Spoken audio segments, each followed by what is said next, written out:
اعوذ باللہ من الشیطان الرجیم بسم اللہ الرحمن الرحیم وللہ یسجد من فی السماوات والارض طوعا وکرہا وظلالہم بالغدو والآصال قل من رب السماوات والارض قل اللہ قل افاتخذتم من دونہ اولیاء لا یملکون لانفسہم نفعا ولا ضرا قل هل یستوی الاعمی والبصیر ام هل تستوی الظلمات والنور۔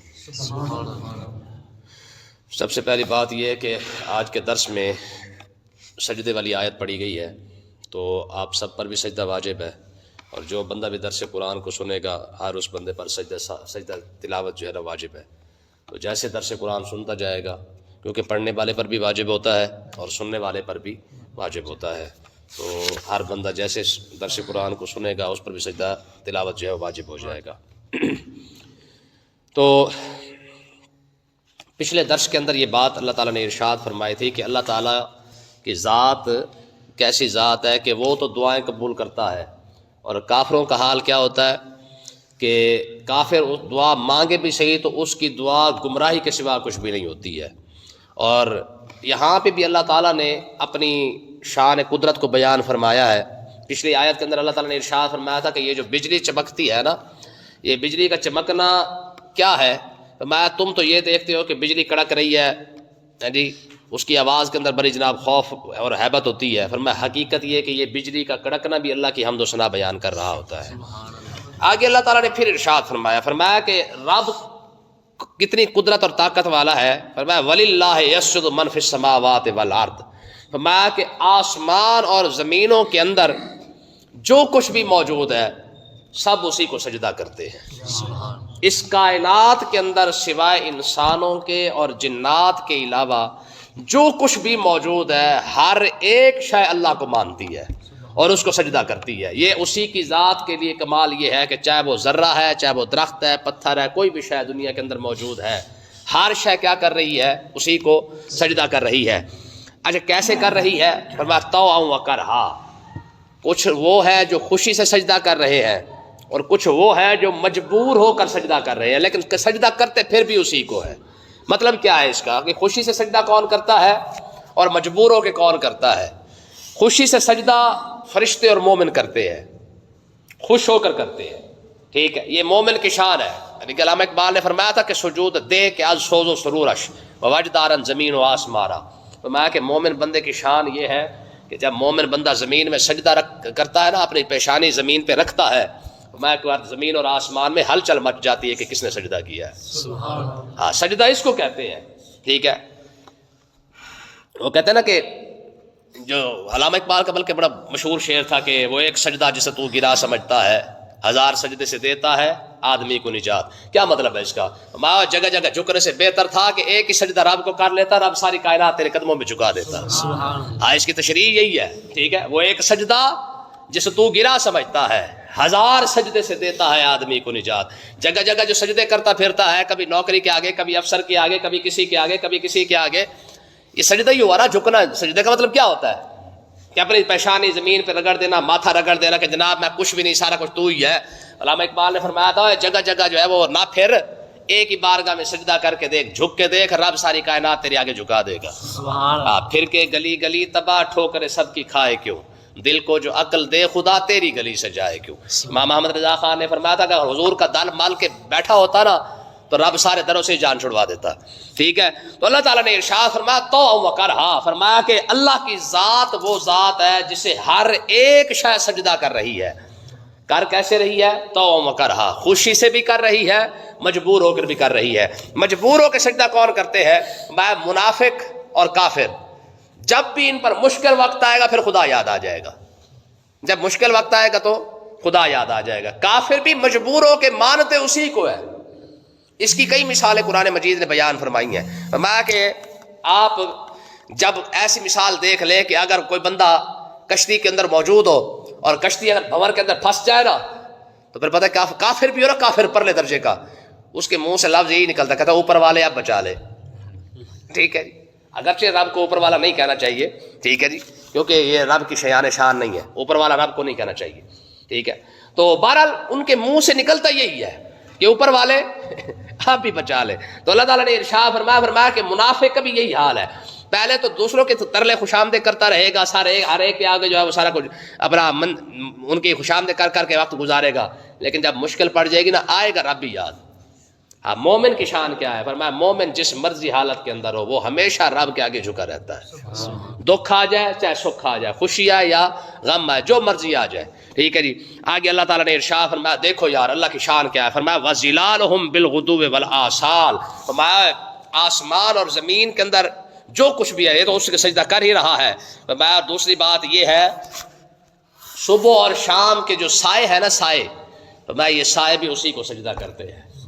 ہاں رب نے جس چیز کا بھی سایہ بنایا ہوا ہے فرمایا ہر ایک کا سایہ سجدہ اسی کو کر رہا ہے، یعنی چیزیں تو اصل میں سجدہ کر ہی رہی ہیں، لیکن جن چیزوں کے رب نے سائے بنائے ہیں نا فرمایا وہ سائے بھی اسی کے آگے جھکے ہوئے ہیں۔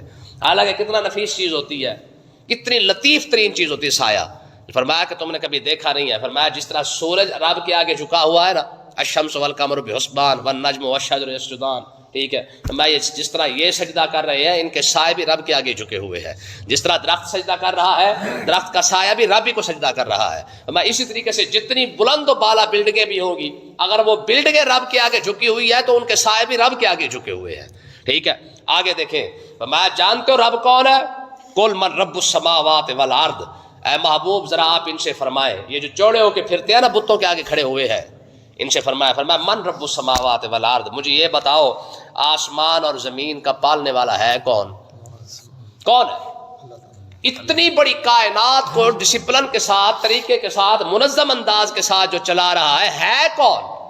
ٹھیک ہے جی، نہ سورج کھبے سائڈ پہ آتا ہے نہ چاند سجی سائڈ پہ آتا ہے، ہر ایک شے ہے جی، والشمس تجری لمستقر لہا والقمر قدرناہ منازل، فرمایا تم نے دیکھا نہیں ہے نہ سورج کو جرأت ہے کبھی آگے پیچھے ہو سکے، نہ چاند کے اندر اتنی ہمت ہے کہ جناب ادھر آگے پیچھے ہو سکے۔ من رب السماوات والارض، فرمایا آسمانوں کے اندر اور زمینوں کے اندر مجھے یہ بتاؤ اس کا پالنے والا کون ہے؟ تو محبوب آپ یہ بھی یاد رکھیں جب آپ یہ سوال ان کے آگے رکھیں گے نا جواب ان کو کوئی نہیں آنا ہے، ٹھیک ہے جی، جواب ان کے پاس نہیں ہونا۔ پھر جب یہ جواب نہ دے سکے تو پھر خود ہی فرما دیجیے گا قل اللہ، آپ ہی فرما دیں، پھر ظالموں پھر اللہ ہی ہے نا جو سارا کچھ چلا رہا ہے، سبحان اللہ، ٹھیک ہے۔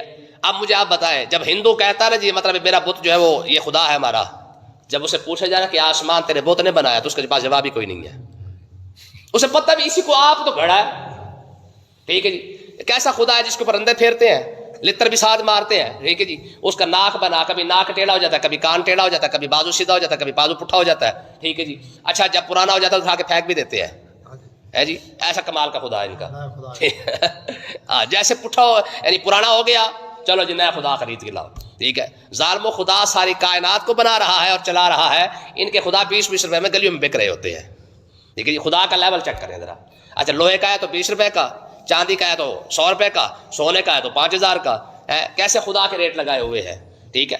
تو اللہ تبارک و تعالیٰ نے ارشاد فرمایا محبوب جب آپ ان کے سامنے یہ سوال رکھیں گے نا کہ آسمان اور زمین کو کون چلا رہا ہے، کون اس کا رب ہے، کون پال رہا ہے، قل اللہ، ان کے پاس جواب نہیں ہونا، پھر بھی آپ انہیں فرمائیے گا اللہ ہی ہے جو ساری کائنات کو جو ہے وہ پال رہا ہے۔ رب کا معنی کیا ہے؟ پالنے والا۔ اب مجھے آپ بتائیں یار ہماری جو ضرورت ہے نا ہمیں رب وہ دے رہا ہے، ہماری ضرورت کیا ہے؟ روٹی، ہماری خوراک ہے نا، اب ساری کائنات کی خوراک تھوڑی روٹی ہے، ٹھیک ہے جی، درندوں کی خوراک روٹی ہے ہی نہیں، پھر درندوں کے اندر پھر مختلف ہے جی، گوشت روٹی تو اپنا شیر تو روٹی کھاتا ہی نہیں ہے، شیر کیا کھاتا ہے جی، گدڑ کوئی اور چیز کھاتا ہے، شیر اور کھاتا ہے، چیتا اور کھاتا ہے، پرندے اور چیز کھا رہے ہیں، ٹھیک ہے جی، مچھلیوں کی خوراک اور ہے، جانوروں کی خوراک اور ہے، خشکی والوں کی خوراک اور ہے، تری والوں کی خوراک اور ہے، اچھا نیچے والوں کی خوراک اور ہے، اوپر والوں کی خوراک اور ہے، ٹھیک ہے۔ ہر ایک کے لیے رب نے لفظ استعمال کر فرمایا رب ہے، اور رب کا معنی کیا ہے؟ پالنے والا، ٹھیک ہے۔ اور پالنے کا بہترین طریقہ کیا ہے؟ جس مخلوق کو جو ضرورت ہے اسی مخلوق کو وہی چیز عطا فرمانا۔ کبھی کسی مخلوق کے اندر شارٹ کٹ ہوا ہی کوئی نہیں جناب اللہ کہ یار آج سارا رزق نہیں آیا یا ساری روٹی نہیں آئی ہے، چکر ہی کوئی نہیں ہے، ٹھیک ہے جی۔ تو اللہ تعالیٰ نے ارشاد فرمایا آپ دیکھو یار، فرمایا ظالمو قل افاتخذتم من دونہ اولیاء، فرمایا رب کو چھوڑ کر جنہیں تم نے اپنا مددگار بنایا نا، لا یملکون لانفسہم نفعا ولا ضرا، فرمایا ظالمو وہ تو اپنے نفع نقصان کے بھی مالک کوئی نہیں ہے، ٹھیک ہے جی۔ بھگوان کو اٹھا کے روڑی پہ پھینک دو، بھگوان پڑا ہوا ہے، اتنی ہمت کوئی نہیں کہ اٹھ کے گھر ہی آ جائے. ٹھیک ہے جی. ان کا حال یہ ہے، فرمایا لا یملکون لانفسہم نفعا ولا ضرا، اپنی جانوں کے مالک نہیں ہے. تمہارا انہوں نے خاک بھلا کرنا ہے، تمہارا انہوں نے کیا کرنا ہے.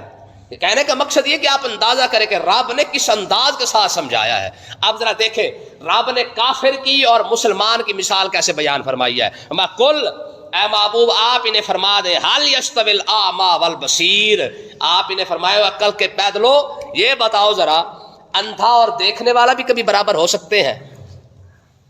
اندھا اور دیکھنے والا، بینا اور نابینا برابر ہو سکتے ہیں؟ اب حال تستوی الظلمات والنور، دوسری مثال یہ ہے فرمایا کہ اندھیرا اور روشنی برابر ہو سکتے ہیں، اندھیرا اور اجالا. تو اللہ تعالیٰ نے ارشاد فرمایا جس طرح اندھا اور دیکھنے والا برابر نہیں ہو سکتے، بینا نابینا برابر نہیں ہو سکتے ہیں، اندھیرا اور اجالا برابر نہیں ہو سکتے ہیں، فرمایا اسی طریقے سے مسلمان اور کافر بھی برابر نہیں ہو سکتے. کتنی بڑی بات فرمائی رب نے. مثال دیکھو کیسی دی ہے. فرمایا کہ بینے کے اندر اور نابینے میں زمین آسمان کا فرق ہے. ایک بندہ وہ ہے جو پوری کائنات کا مشاہدہ کر رہا ہے، آسمان کو دیکھ رہا ہے، نظر اٹھاتا ہے جناب وہ جا رہی ہے، پھر نظر اٹھاتا ہے پھر واپس آ رہی ہے ایک سیکنڈ کے اندر. ٹھیک ہے. اور ایک وہ ہے جو راستہ بھی پوچھ کے جو چلتا ہے، قدم بھی اٹھاتا ہے تو پہلے 10 بندوں کو بلا کے پوچھتا ہے کہ ہاں بھی رکھنا ہے کہ نہیں رکھنا ہے. کافر ایسا ہی ہے، کیسے؟ جیسے اندھا ہوتا ہے. ٹھیک ہے جی. آج تو مسلم امہ کافروں کے پیچھے اندھی ہو کھڑی ہے. ٹھیک ہے جی. یار دیکھیں میں حقیقتاً کہتا ہوں کہ کبھی ہم اپنے اعمال پہ غور کر کے دیکھیں نا کہ جن کو ہم سارا کچھ سمجھ کے کھڑے ہیں رب کے وہ دشمن ہے. رب ان کی مذمت کے اندر پورا قرآن نازل فرما چکا ہے. ٹھیک ہے. اور آج کل مسلمانوں کے آئیڈیل کون ہے؟ وہی ہے جو رب کو ناپسند ہے وہ مسلمانوں کو پسند ہے، جو رب کو ناپسند ہے اور مسلمانوں کو وہی پسند ہے. تو اللہ تعالیٰ نے ارشاد فرمایا کہ دیکھو، فرمایا کہ اسی طریقے ہم حال تستوی الظلمات والنور، فرمایا جس طرح اندھیرا اور اجالا برابر نہیں ہو سکتے اسی طرح مسلمان اور کافر بھی برابر نہیں ہو سکتے. دیکھو یار مسلمان کی شان تو کوئی پڑھ کے دیکھے نا، خدا کی قسم ہم نے دیکھا جو نہیں ہے نا، ہمیں تو خامیاں ہی خامیاں نظر آئی ہے. دنیا ہے اس کے اندر بھی مسلمان کی ہر بات کمال ہے، ہر انداز کمال ہے. مجھے آپ بتائیں، آپ پھٹے پہ بیٹھ کے قرآن پڑھ رہے ہیں، رب پورا قرآن کا ثواب عطا فرما رہا ہے. مسجد میں بیٹھ کے پڑھ رہے ہیں اور زیادہ ثواب عطا فرما رہا ہے. گھر بیٹھ کے نماز پڑھی ہے ثواب پھر بھی مل رہا ہے اگرچہ کم ہے، لیکن اگر مسجد کے اندر آ کے پڑھی ہے پھر بھی نماز کا ثواب مل رہا ہے. ایک طرف یہاں پہ مسلمان ہے کہ جتنا مرضی، یار حضور نے کتنی بڑی بات ارشاد فرمایا کہ میرا امتی کلمہ پڑھنے والا روڑا بھی اٹھا کے سائڈ پہ رکھے گا قیامت والے دن، رب اس کا بھی اجر اسے ضرور عطا فرمائے گا. تیرا تو روڑا بھی ضائع نہیں جا رہا یار، تیرا تو مسکرا کے کسی سے ملنا بھی ضائع نہیں جا رہا ہے. اور کافر فرمایا چاہے بل گیٹس ہو، کارلوس سلم ہو، ایلون مسک ہو، جو مرضی ہو، فرمایا یہ ہسپتال بنائے، یہ بڑے بڑے NGOs بنائے، پوری دنیا کے جناب والا یہ لنگر خانے چلا دے، پوری دنیا کو جناب والا یہ مفت دوائیاں بھی تقسیم کرے. فرمایا تیری کھجور کے برابر بھی نہیں ہو سکتے ہیں، خدا کی قسم. آج ہمارے لفنٹرے ان سے متاثر ہیں، وہ کہتے جی وہ تو بڑے بڑے کام کرتے ہیں جی، وہ تو دوائیاں بھی مفت دے دیتے ہیں. ٹھیک ہے جی. پولیو کی دوائی مفت ملتی ہے پاکستان کو، ہیپاٹائٹس C ہر تیسرے بندے کو ہے، اس کی دوائی کوئی نہیں مفت دیتا. الرجی کا ہر بندے کو مسئلہ ہے، اس کی دوائی کوئی نہیں مفت دیتا ہے. واحد پولیو پاک ہی ہے جو فری دی جا رہی ہے. ٹھیک ہے جی. جو امریکہ پاکستان کو بخار بھی ادھارا نہ دے وہ پولیو کے قطرے پاکستان کو فری دیتا ہے. ٹھیک ہے جی. تو اب سمجھے ذرا، اندازہ کریں. ٹھیک ہے جی. دیکھیں یاد رکھیں یہ اصول ہے. ٹھیک ہے. امریکہ جب پاکستان کے ساتھ خیر خائی کرے گا نا سمجھ لو کہ پاکستان کا بیڑا غرق ہونے والا ہے. لن ترضى عنك اليهود ولا النصارى حتى تتبع ملتهم، فرمایا یہودی اور عیسائی تمہارے دوست نہیں ہو سکتے ہیں، تم سے راضی نہیں ہو سکتے. گل سمجھے کہ نہیں آئی ہے؟ مسلمانوں کا خیر خواہ مسلمان تو ہو سکتا ہے، مسلمان کا خیر خواہ کبھی کافر نہیں ہو سکتا ہے. جب آپ کو فری چیز ملتی ہے نا سمجھ لو کہ اس کے پیچھے کوئی نہ کوئی گڑبڑ ہے. ٹھیک ہے. تو اللہ تعالیٰ نے ارشاد فرمایا تم اچھا یہ بتاؤ ام جعلوا للہ شرکاء خلقوا کخلقہ، الفاظ دیکھو یار اللہ تعالیٰ کے. فرمایا کیا جن کو تم نے شریک بنا رکھا ہے رب کا کہ وہ بھی خدا ہے یہ بھی خدا ہے، فرمایا مجھے یہ بتاؤ محبوب ذرا ان سے پوچھیں کیا جس طرح اللہ نے ہر شے کو پیدا کیا ہے خالقو انہوں نے بھی پیدا کیا ہے؟ رب تو وہ ہے کہ قرآن مجید نے ابراہیم علیہ السلام کے بارے میں فرمایا نا، فرمایا کہ ابراہیم علیہ السلام جب نمرود کے سامنے کھڑے تھے تو کیا فرمایا تھا؟ ربی الذی یحیی و یمیت، میرا رب کون ہے جو زندہ بھی کرتا ہے اور مارتا بھی. اچھا عقل کا ایسا پیدل تھا، اس نے 2 قیدی منگوا کے ایک سزائے موت والے کو چھوڑ دیا، اور جو چھوٹنے والا تھا اس کی توڑی لا کے رکھ دی۔ ابراہیم علیہ السلام کو پتہ چل گیا کہ ہے عقل سے پیدل، کودن ہے تو اس کی اتنی باتیں سمجھ نہیں آئی نا۔ اب کودن بندے کو کیا بندہ دلیل دے ہے جی، جسے عقل بہت ہی نہ ہو اسے دلیل کیا دینی۔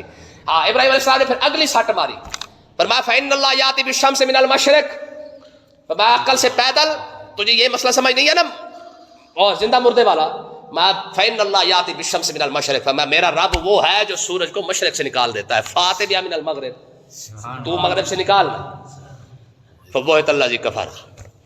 ٹھیک ہے جی، نال ہی بٹھا ہی بیٹھ گیا اس کا، اس نے کہا یہ تو نہیں ہو سکتا ہے۔ ٹھیک ہے جی، تو اللہ تبارک و تعالیٰ نے ارشاد فرمایا محبوب ذرا ان سے پوچھیں ام جعل اللہ شرکاء خلقوا کخلقہ، فرمایا محبوب ذرا ان سے پوچھیں جس طرح اللہ نے ساری مخلوق کو پیدا کیا ہے، خالقوا، انہوں نے بھی کوئی شے پیدا کی ہے۔ اچھا میں آپ کو کمال کی بات بتاؤں، انسان کی بنی ہوئی چیز انسان کاپی کر سکتا ہے، رب کی بنی ہوئی چیز کاپی نہیں ہو سکتی ہے۔ سمجھ آئی؟ نہیں سمجھ آئی نا؟ سنو، جہاز انسان نے بنایا ہے، اس کو دیکھ کر دوسرے انسانوں نے بنا لیا۔ کمپیوٹر انسان نے بنایا ہے، اس کو دیکھ کر دوسرا کمپیوٹر بنا دیا گیا۔ مچھر رب نے بنایا ہے، ساری کائنات مل کے مچھر کا پر بھی نہیں بنا سکتی ہے۔ گل سمجھے کہ نہیں آئی؟ مکھی رب نے بنائی ہے، ٹھیک ہے جی، سارا کچھ چھوڑے نا، مچھر تو وہ ہے جو بالکل فارغ ہے نا جی۔ اچھا قرآن مجید نے نا عنکبوت سورت کا نام ہے، ٹھیک ہے جی، تو عنکبوت کس کو کہتے ہیں؟ مکڑی کو، ٹھیک ہے جی۔ تار عنکبوت کا مطلب ہوتا ہے مکڑی کا جالا۔ اچھا مکڑی کا جالا جو ہے نا، مکڑی کا جالا ساری کائنات بڑی سے بڑی کیبل بنا سکتی ہے، تار بنا سکتی ہے، مکڑی کا جالا نہیں بنا سکتی ہے۔ مجھے آپ بتائیں یار، رب نے، کیونکہ یہ رب نے بنایا نا، کوئی رب کی بنائی ہوئی چیز کاپی نہیں ہو سکتی ہے۔ انسان کے بنائے ہوئے روبوٹ آ چکے ہیں، روبوٹ آ چکے ہیں۔ اچھا ایک ملک نے روبوٹ بنایا تو دوسرے ملک نے بنا دیا ہے، لیکن انسان کیونکہ خود رب نے بنایا، اب رب کے بنائے ہوئے انسان کو انسان نہیں بنا سکتا ہے، ٹھیک ہے۔ تو انسان کی بنی ہوئی چیز کاپی ہو سکتی ہے، رب کی بنی ہوئی چیز کاپی نہیں ہو سکتی ہے۔ تو اللہ تعالیٰ نے ارشاد فرمایا فتشابہ الخلق علیہم، فرمایا محبوب آپ انہیں فرمائیں، آگے دیکھیں جی، فرمایا فتشابہ الخلق علیہم، فرمایا کہ کافروں کو اللہ کی بنائی ہوئی چیزیں اور ان بتوں کو بنایا ہوا جو ایک جیسا معلوم ہوتا ہے، یہ سمجھتے ہیں کہ جیسے رب ہر شے بناتا ہے بت بھی ایسے ہر شے بنا لیتے ہیں۔ آج یہی مصیبت تو انسانوں کو لگی ہے، وہ سمجھتے ہیں کہ کیونکہ سائنسدان کو بڑی بلا ہوتے ہیں، جیسی چیز کوئی بناتا ہے ویسی بنا لیتے ہیں۔ بھائی سائنسدان ہر وہ شے بنا سکتے ہیں جو سائنسدانوں نے بنائی ہے، ٹھیک ہے، لیکن سائنسدان کبھی بھی رب کی بنائی ہوئی چیز نہیں بنا سکتے ہیں۔ اللہ تعالیٰ نے ارشاد فرمایا محبوب یہ ساری مثالیں دینے کے بعد آپ انہیں فرمائے قل اللہ خالق کل شے، اللہ کی ذات تو وہ ذات ہے جس نے ہر شے کو پیدا فرمایا ہے۔ جس چیز پر بھی نظر جائے گی نظر خدا ہی آئے گا۔ جو چیز بھی تمہارے تصور کے اندر، تخیل کے اندر بھی آ سکتی ہے، بڑی سی بڑی ہو یا چھوٹی سے چھوٹی ہو، جس پر بھی نظر جائے گی نظر رب بھی آئے گا، ٹھیک ہے جی۔ اس لیے ہمارے صوفیاء کہتے ہیں کہ رب کو پہچاننے کے لیے کسی بھی چیز کی ضرورت نہیں ہے، آپ ساری کائنات کو نہ دیکھیں، اپنے آپ کو ہی دیکھ لیں، جیسے جیسے تم اپنے آپ کو دیکھتے جاؤ گے تمہیں رب بھی رب نظر آتا جائے گا۔ وفی انفسکم افلا تبصرون، تم اپنے اندر کیوں نہیں دیکھتے ہو، تمہیں رب تو نظر آ ہی جاتا، ٹھیک ہے جی۔ تو بہرحال اللہ تعالیٰ نے ارشاد فرمایا ہر شے کا خالق کون ہے؟ اللہ ہے۔ وَهُوَ الْوَاحِدُ الْقَهَّارُ، فرمایا کہ وہ کیسا ہے، فرمایا ایک بھی ہے سب پر غالب بھی ہے، ایک بھی ہے اور غالب بھی ہے، نہ دو خدا ہے نہ کوئی مغلوب ہے، فرمایا ہے بھی اکیلا، ہے بھی سب پر غالب، نہ بڑے سے بڑا دشمن ہو، بڑے سے بڑا چلاک ہو، فن خواہ ہو، کائنات ساری مل کر بھی اس کی بارگاہ اقدس کے اندر کوئی ہلکا سا بھی جو اپنی قدرت نہیں رکھتی ہے۔ ہاں پوری کائنات کو وہ جیسے چاہے تروڑ مروڑ کے پھینک دے، دوبارہ پھر بنا دے، لاکھوں مرتبہ بنائے، لاکھوں مرتبہ اجاڑ دے، اسے پھر بھی کوئی فرق نہیں پڑتا ہے۔ ہر شے اسی کی محتاج ہے، وہ کسی کا محتاج ہاں سوال ہی پیدا نہیں ہوتا ہے۔ چاہے نبی ہے وہ بھی اسی کے در کے سوالی ہے، دشمن ہے، اپنا ہے، پرایا ہے، کوئی بھی ہے، کھڑا اسی کے در پہ ہے۔ ہاں اللہ پاک سمجھنے کی توفیق عطا فرمائے۔